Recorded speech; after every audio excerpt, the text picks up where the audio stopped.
moléculas que dentro de su estructura tienen una forma lineal, puros aminoácidos a través de enlace peptídico final con su grupo amino y su grupo carboxilo, cada uno en sus extremos, y forman un compuesto o una proteína. En este caso, ¿quiénes de los elementos tienen estructura primaria? La insulina, el glucagón, la somatostatina. Entonces, hormonas tienen funciones o formas lineales.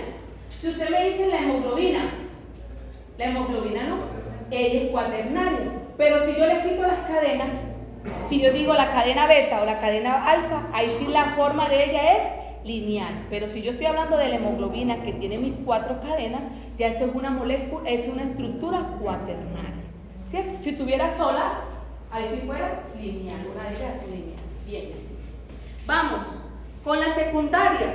Ya dice que es cuando una cadena de esos aminoácidos se tuerce para formar esta espiral en forma de zigzag.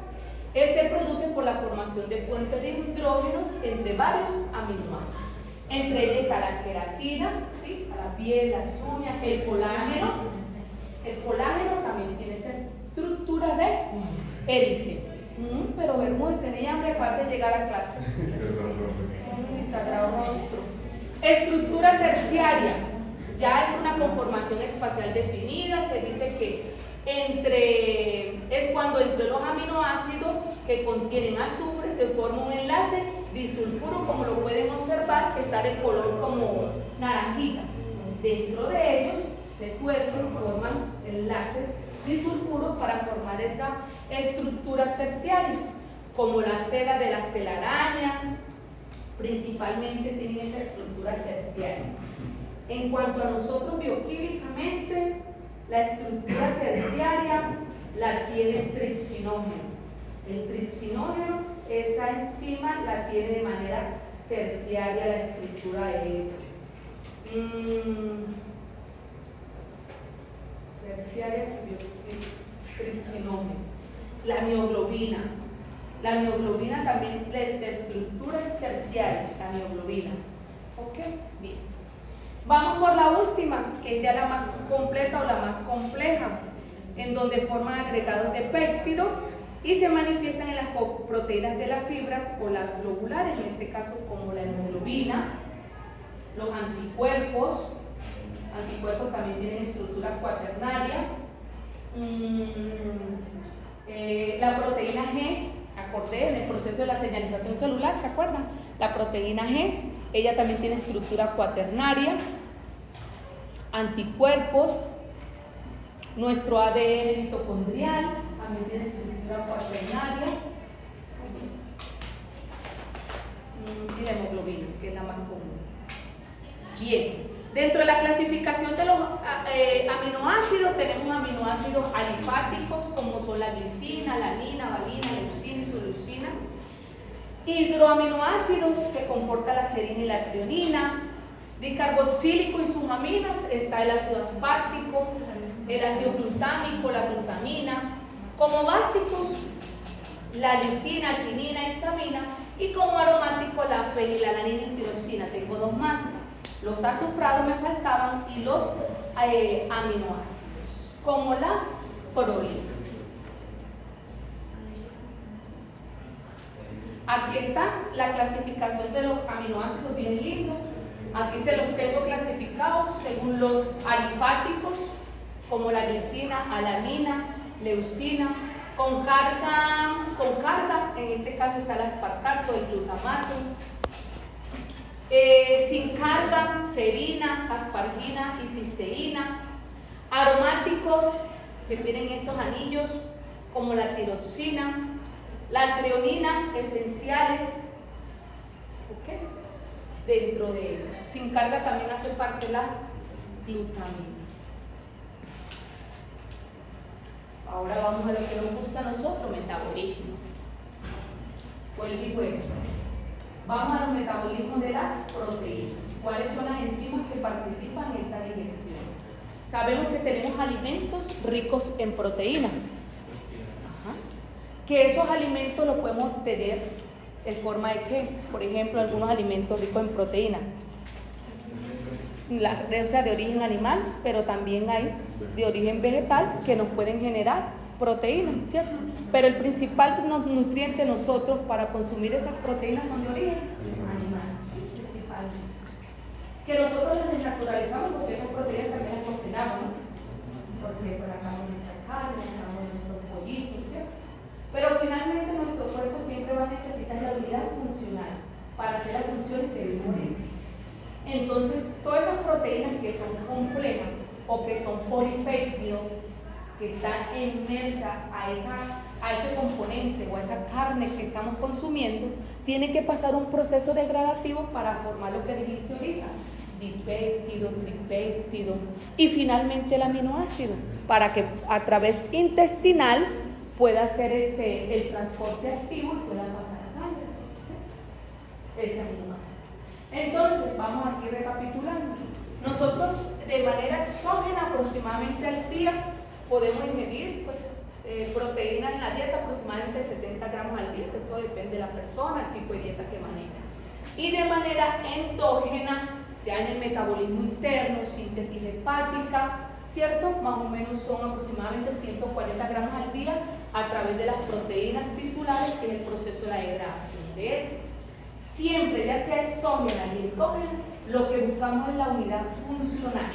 ¿Y cuál es la unidad funcional? Son los aminoácidos. Romper esos enlaces peptídicos para que me quede el aminoácido, y este aminoácido puede hacer las funciones como producir energía a través de un alfa-cetoácido, eliminar una sustancia de desecho a través del amoníaco y formamos la urea, o formando proteínas, ¿sí? Nuevamente, o aminoácidos no esenciales constituyentes nitrogenados no proteicos, como las purinas, las pirimidina, las porfirinas o ácidos biliares. Importantísimas las proteínas, como todas las macromoléculas. Cada una es esencial para algo, y cada una, cuando hay un proceso, ya sea genético o adquirido, que altere ese metabolismo endógeno o exógeno, viene la patología de mi paciente. ¿Estamos bien? Sí.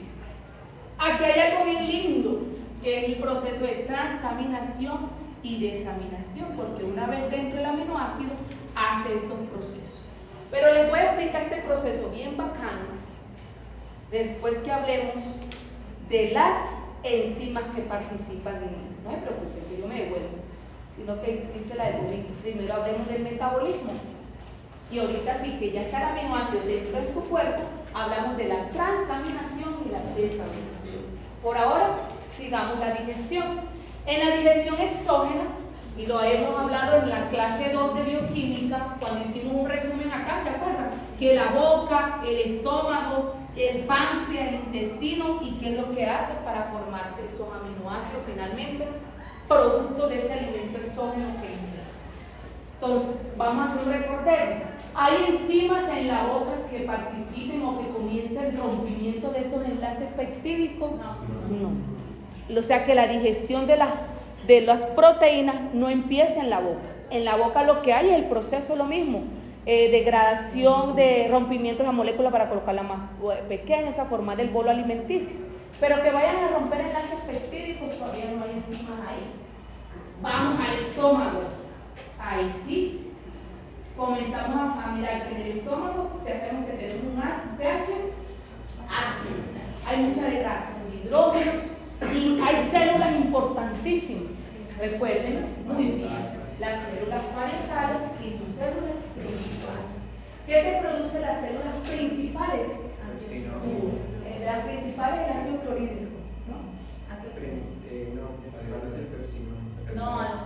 No, al revés. Si yo soy principal, pues algo así, pues vamos a la. Tranquilo, no pasa nada. Vámonos para la Harper. Vámonos para Harper. Vámonos con el pH. Aquí están. Parietales, ácido clorhídrico. Principales, pepsinol. Muy bien, punto positivo para ti. Muy bien. Si yo soy principal, muy bien, muy bien. Si yo soy principal, urbano, entonces también agarra el tiro. Si yo soy principal, produzco la enzima. Si yo soy parietal, en las células parietales, entonces produce el ácido clorhídrico. La liberación de ese ácido clorhídrico hace que esa enzima, que es el pepsinógeno, que es un simógeno. Cuando yo les digo simógeno, ya también hablábamos que era, que estoy inactivo. Si yo soy simógena, estoy inactiva. Necesito a alguien que me estimule. Y en el proceso de la digestión, como ya hay alimentos, entonces la producción de ese ácido clorhídrico me convierte ese pepsinógeno en pepsina. Y ahí es donde yo, como enzima catalítica o como enzima endopeptidasa, ya empiezo a romper esa cadena polipeptídica, esos enlaces. Pero como yo soy una endopeptidasa, ¿dónde rompo esos enlaces peptídicos? Por el medio, ¿sí? Pues, no a los extremos, ni por el grupo amino ni por el grupo carboxilo, me voy hacia el medio. Entonces ya esa cadena larga de polipéptidos, de aminoácidos, grandota, que ingerí a través de un alimento ya se va colocando un poco más pequeño. Pero no he terminado la digestión, estoy ayudando a la digestión. Por eso es importante tener muy bien el funcionamiento de nuestros ácidos a nivel estomacal para que puedan funcionar las enzimas. Como se los enseñaron en bioquímico cuando hablan de enzimas. Toda enzima tiene un pH para su funcionamiento, porque ella es específica, debe tener su sustrato para generar el producto, para que encaje, ¿cierto?, en su ciclo activo. Si no, pues no va a funcionar ninguna enzima. ¿Estamos claros hasta ahí? Muy bien. Luego de esta importante explicación, viene y sigue el alimento hacia la parte de la porción del duodeno, y también jugamos con las células que se producen ahí también a nivel intestinal. Sí, en la parte de arriba donde ya se está conectando el estómago con el duodeno, que tenemos unas células muy importantes para la activación pancreática, ¿cierto? ¿Cómo se llaman ellas? Las I y las S, ¿te acuerdas? Están las S, que es la que se libera la secretina para que el páncreas pueda liberar la parte electrolítica, ¿cierto? Para poder ayudar y quitar esa acidez de ese ácido que viene del estómago y poder alcalinizar ahí esa parte, esa porción, ¿cierto? Y hablamos de las I. ¿Está ahí conmigo, urbanos? Hablamos de la I, que se produce la colecistoquinina, ¿se acuerdan? La CCK. Esa CCK igual, estimulación pancreática para que ahora el páncreas libere las enzimas. ¿Y cuáles enzimas en este caso si estamos hablando de proteínas? Entonces se llaman las enzimas proteolíticas, porque van hacia las proteínas. ¿Sí? ¿Estamos bien, Camilo? Esas enzimas proteolíticas tienen su nombre, como todos cuando tú aprendiste la amilasa pancreática, cuando aprendiste de la lipasa, ¿sí? También tiene su nombre, esas enzimas proteolíticas. Pero aquí se juega algo importante, la activación de ellas. Porque en las células acinares, muchas de ellas vienen como simógenas. Más que todo para las proteínas, porque para los otros moléculas ya vienen activas, pasan ese proceso de las células acinares, ya activas no. Se activan es cuando ya se estimulan, pero en este caso las proteínas vienen como simógenas, vienen totalmente inactivas y tienen que transformarse sí o sí en activos. Vamos para allá. Entonces, en esta siguiente gráfica, bueno, si recuerdan, antes de la tripsina estaba el simógeno. ¿Cuál era? El tripsinógeno. Pero a raíz de ese tripsinógeno se estimula para que se forme la molécula activa, que es la tripsina. Y la tripsina es la que se va a encargar de activar las otras enzimas que también están inactivas. O sea, todo es como un juego. ¿Listo? Vamos para allá. Y cada una de ellas tiene funciones específicas para actuar en sitios específicos de ese aminoácido, porque ustedes vieron la tabla, los aminoácidos todos son distintos. Y su punto de corte tiene que ser específicamente actuando con enzimas específicas para ella. Entonces, miremos la siguiente imagen. Ahí recordamos un poquito en el estómago lo que pasa con la activación de la células parietales lo que liberan las principales para formar la pepsina. Y esta pepsina va a comenzar a romper esos enlaces peptídicos y a nivel de información general, para no ir tan rápido, es una endopeptidasa, hidrolización peptídica y actúa en grupos de aminoácidos aromáticos. Lo que significa que por eso es que no se termina la digestión en la boca o la degradación de las proteínas. Necesitamos la parte del duodeno para la activación pancreática, porque esa pepsina de Burbank solamente actúa sobre ¿qué? El triptófano, la fenilalanina y la tirosina. Y los otros profesores, por eso es que están las otras enzimas. Entonces, ahora vamos a aquí el papel importante que tiene la secretina y el papel importante que tiene la colecistoquinina. Ya también les quedó súper claro en la secreción. Ahora vamos por acá. Aquí está súper claro. Entonces, este tripsinógeno, estas son que está inactivo, es estimulado por una endoquinasa para que se active y se forme la tripsina. Y esta tripsina comienza a estimular para formar este quimiotripsinógeno lo convierte en dimiotripsina. La procarboxipeptidasa en carboxipeptidasa A y B y la proelastasa en elastasa. Esta elastasa, la tripsina son endopeptidasa. Rompen enlaces en medio de ese polipéptido. Pero si yo miro la carboxipeptidasa, su nombre lo dice. ¿Hacia dónde rompo? Hacia su extremo carboxilo. Muy bien. La secretina, ¿qué es lo que hace la secretina? Actúa o estimula, en este caso, la función hidroelectrolítica del páncreas. Produce bicarbonato, hace que se produzca más bicarbonato, agua, para que aumente el pH y pueda alcalinizar el duodeno para que se activen las enzimas también. Porque estas enzimas actúan en pH alcalino. Muy bien. Entonces, la tripsina es una endopeptidasa, actúa sobre grupos carbonilos, en este caso actúa sobre la lisina y arginina.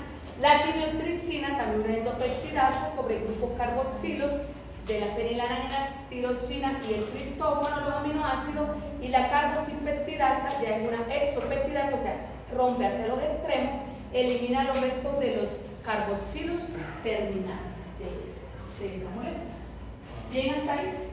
Entonces, ya dentro, en el enterocito, dentro no, todavía en la luz intestinal, porque todavía no estamos dentro del enterocito, ya se formaron aminoácidos, dipéptidos y tetrapéptidos. Y si recuerdan, la glucosa utiliza el canal de ¿qué? El sodio, para que el sodio entre al sodio y entre también la glucosa dentro del enterocito y después con su transporte, su GLUT, salga sangre, ¿cierto? ¿Por qué les hago esto? Para poderle darle el ejemplo de los aminoácidos. Vuelvo y juega. El sodio permite el acceso o la apertura para que entre ese aminoácido dentro del enterocito y luego por su propio transportador pueda salir. Ese es un juego porque con las proteínas, si ustedes leen eso, pueden hasta pasar dipéptidos, pero ¿cómo así? ¿Cómo van a pasar dipéptidos? Sí, porque todo también tiene que ver con los canales ahí en esa parte apical que tiene el enterocito, con la concentración de hidrógeno para que también permita el paso de dipéptidos. Pero finalmente lo que van son los aminoácidos a la circulación sanguínea y hasta tripéptidos, pero no saben por dónde lo hacen. Esta es una célula, un enterocito. Este es otro enterocito. Ahí hay una línea. Entre enterocito y enterocito tiene la capacidad de hasta pasar tripéptidos dentro hacia. O sea, por pared lateral. Ajá, eso se llama, eso tiene su nombre. Dentro del enterocito todos tienen las partes, ¿cómo se llama? Ayúdenme ustedes que ya han visto anatomía y toda esa vaina. Pues, dentro de la fisiología, yo sé que esto tiene cada célula, en este caso estamos hablando de los enterocitos porque estamos en el intestino. Ahí hay un espaciocito, sí, este es entre células y células, pero esos tienen como, es por la parte de la pared del enterocito, no sé si se llama parillo, no sé qué, pero búsqueme la vez por ahí. Entre ese espacio también pueden pasar tripéptidos, producto de ese proceso de digestión, y también todo depende pues, de la cantidad de esas proteínas que ingieren. A lo que voy, esa molécula es mi aminoácido, ahora sí, vamos a ver qué es lo que pasa dentro de él. Entonces hablamos del proceso de... ¿Qué? ¿Le encontraste? ¿La diapositiva anterior? Búsqueme las partes en anatomía de los enterocitos.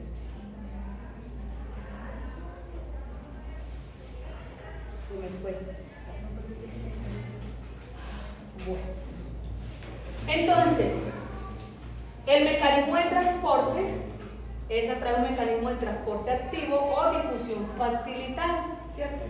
Para el transporte de esos aminoácidos para que pasen de un lado a otro. Muy bien, ya hablamos de la clasificación de ellos, excelente.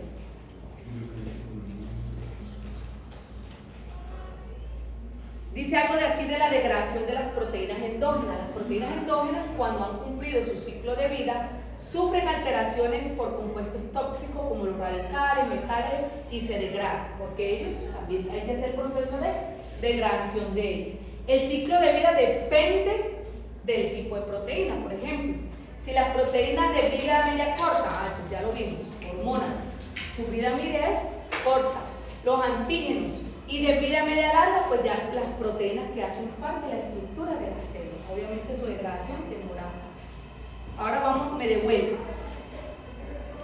Me devuelvo para hablarles del proceso de la transaminación y la desaminación de un aminoácido. Y luego hablamos del ciclo de la urea. Muy bien.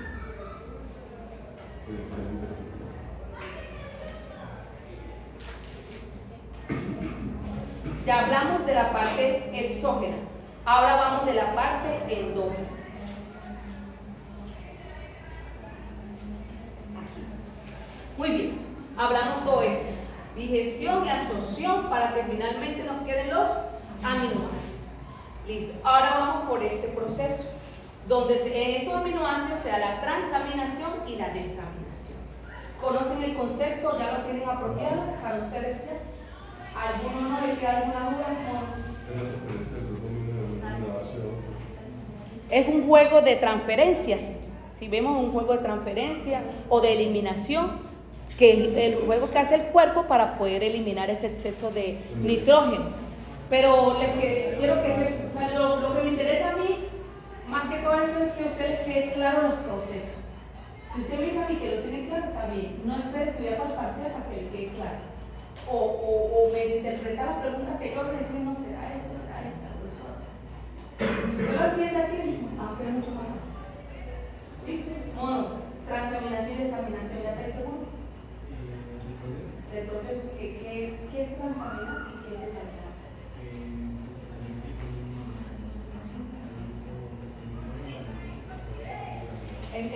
Si hablamos de transaminación, mira tu nombre lo dice, la transferencia. La transferencia que se hace de ese grupo amino para formar, en este caso, un cetoácido y un nuevo aminoácido. Un nuevo aminoácido, un nuevo cetoácido. Muy bien. Por ejemplo, a través, de la alanina. Ya vamos a darle un ejemplo. Si yo hablo del glutamato también, ahí. Si estamos hablando de la desaminación, entonces ahí ¿qué entraría? Ahora, de ese aminoácido le estoy quitando el grupo amino para poder formar el amoníaco y formar otra vez cetoácido. Y ese amoníaco es donde va a entrar al ciclo para formar ciclo de la urea para que mi cuerpo lo pueda eliminar. Porque yo necesito eliminar el exceso de nitrógeno o de ese amoníaco, que es un producto tóxico, porque me puede causar problemas neuronales y etc.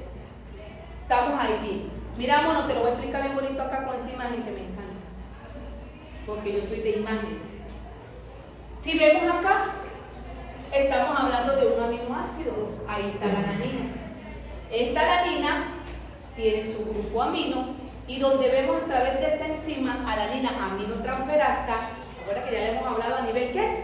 Hepático, que es muy importante para el diagnóstico de las lesiones hepáticas, me va a permitir a mí, a través de este pirofosfato, ¿sí?, que es la forma activa de la vitamina B6 y actúa como cofactor de esta enzima, para que se forme un nuevo, por ejemplo, cetoglutarato, en este caso alfa, un nuevo cetoácido que es el alfa cetoglutarato, y un nuevo aminoácido que es el glutamato. Entonces, dos elementos nuevos a través de la transferencia de ese grupo amino y la participación enzimática.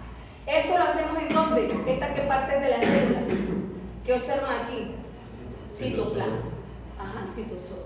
Y aquí que estamos hablando con este mismo aminoácido, va a ser el proceso de la desaminación, en donde este grupo amino se degrada para formar amoníaco NH4 y un nuevo alfa-cetoglutarato. ¿Para qué estoy formando el alfa-cetoglutamato? ¿Para qué? O el alfa-cetoácido. Para formar ciclo de Krebs, para formar energía. Porque a través de las proteínas o de la degradación de los aminoácidos, pues yo también doy energía. ¿Estamos claros hasta ahí? Porque también me permite a mí generar fuente de energía. ¿Bien hasta ahí? Y entonces miren lo chévere aquí. Por eso este grupo amino comienza aquí en la mitocondria. ¿Por qué las mitocondrias? Es ahí donde comienza el proceso del ciclo de ellos para luego pasar al citoplasma y formar de esa molécula que es tóxica a una molécula atóxica como la urea, más pequeña y menos concentrada. ¿Un poquito más claro, no? Muy bien. Ahora, mírenlo aquí muy bien. Cetoácidos para formar acetilcoenzima, también ciclo de Krebs y la participación también del cuerpo cetónico según la necesidad del cuerpo. Y amoníaco para formar ahí a nivel hepático ciclo de la urea y se elimina a través de los riñones que vamos para allá. Esto nos quedó súper claro. Continuamos. Espérenle de acá para no estar pasando así. Y vamos por acá. Entonces, vamos a mirar cómo es ese tema del ciclo de la urea. La eliminación de ese amoníaco, pues de según la especie, entonces si hablamos de especies acuáticas, ellos le eliminan a través de amoníaco como tal. No forman ciclo de la urea como nosotros, ¿listo? Pero los reptiles lo eliminan, ese exceso de hidrógeno es a través del ácido úrico. Y nosotros a través en forma de la urea. Muy bien.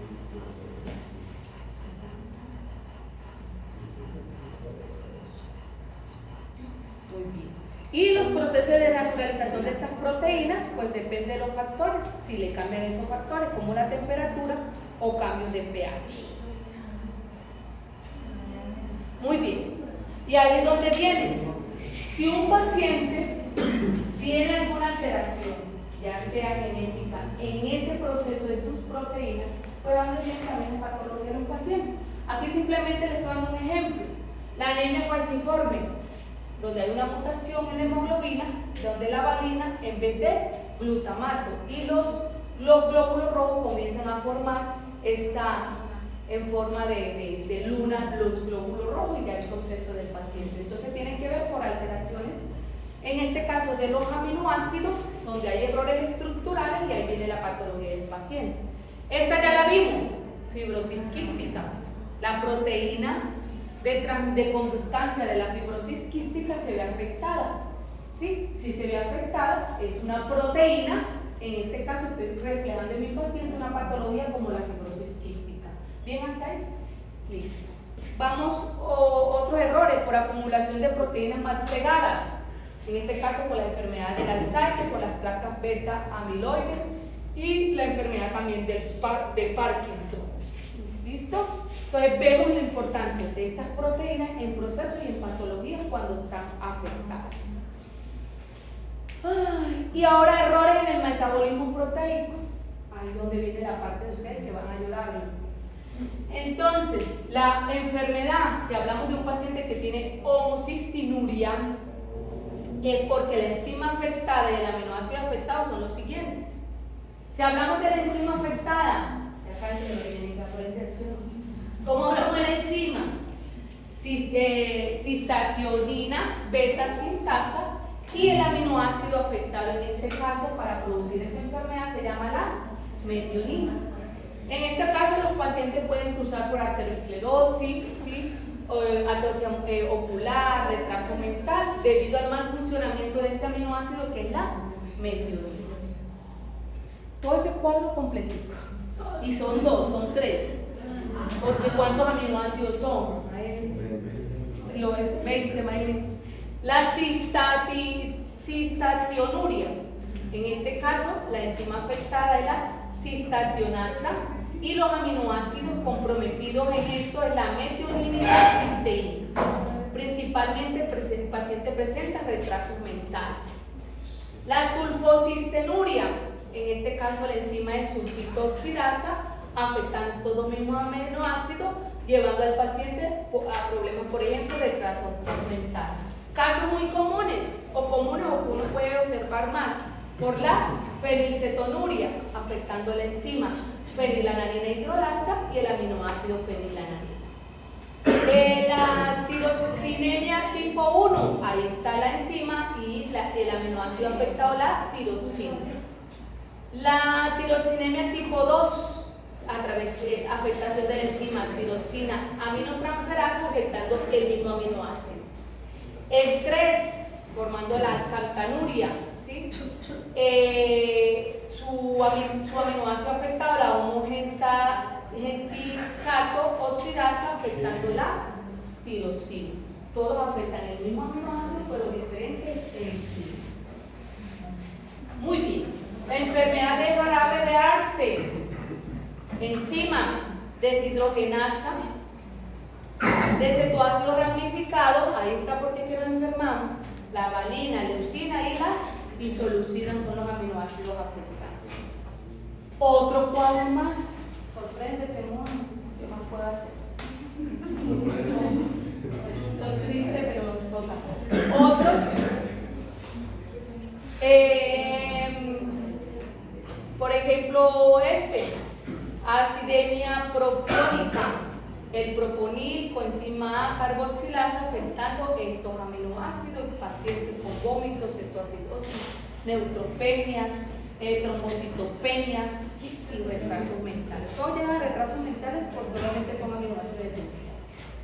Y tercer cuadro de parálisis mental para ustedes, para mis hijos, cistinuria, enzima transportadoras renales y afecta estos aminoácidos. Muy bien. Uy, ya hice el quiz. ¿Sabe qué me falta? ¿Dónde está el ciclo de la urea? Me lo pasé. Ay, mírelo ahí. Me lo pasé, no me di cuenta. Y tenemos el ciclo de la urea como para recordar, donde vemos que está nuestro grupo amino. ¿Se acuerda? Producto de la desaminación. Está el grupo amino en la mitocondria, hepatocitos, más bicarbonato, que es una base, puede ser CO2 también, o bicarbonato y moléculas de ATP para formar el carbomoil fosfato. A través de la enzima carbomoil fosfato, ¿qué va a permitir esta? Formar un compuesto llamado citrulina que va a permitir la translocación de ella a través del citoplasma. Uniones de otros elementos, como en este caso aspartato, hace que se forme la arginina succinata. Y también a través de la arginosuccinata permite que esta molécula forme un marato, lo libere y forme la arginina. Y a través de la arginasa rompe para que quede finalmente la uria. Y esa uria la podemos eliminar por la orina y ser una molécula importante en el funcionamiento renal y en los procedimientos prerrenales como la deshidratación de mi paciente cuando está aumentada. Y el amoníaco también lo puedo medir si estoy sospechando que hay mal funcionamiento hepático y que el paciente tiene también problemas mentales.